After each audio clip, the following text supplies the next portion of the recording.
So what's up mga kamoto? At syempre, kamusta ang buhay-buhay?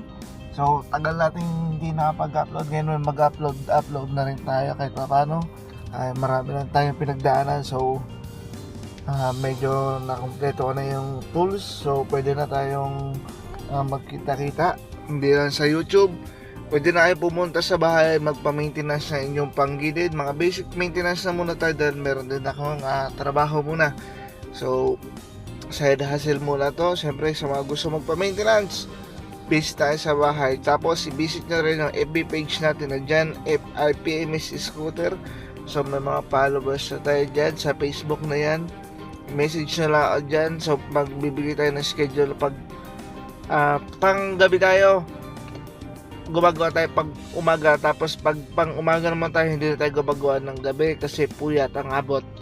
So mga kamotan dyan, mga tools ko halos kompleto na rin naman sa mga gusto magpa-maintenance. Meron din tayo mga package promo na talagang sulit. Meron tayong merong kasama langis, merong gear oil, merong air filter, slider, flyball. Mga kasama sa package natin na hindi naman na hindi siya mahal at budget friendly siya. Sure na makakatulong sa inyo mag-maintenance ng inyong motor.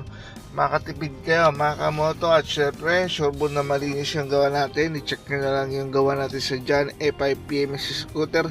Location natin is Gentry, Cavite. So visit lang kayo mga kamoto. Kita-kits tayo. Okay, so yung mga tools natin mga kamoto, i-check nyo lang mabuti. Siyempre tagal kong nawala kasi ang dami kong inasikaso, madami akong inuna.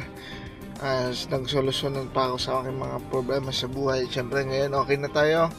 At siyempre gawa na ulit tayo ng mga motor. At tuloy tayo sa ating mga pagbablog. Ano pa ba? Yun lang mga kamoto. At mag-update na lang ko yung mga gawa-gawa natin. Siyempre upload natin sa ating YouTube. Tapos din sa Facebook. Okay, kita-kits mga kamoto.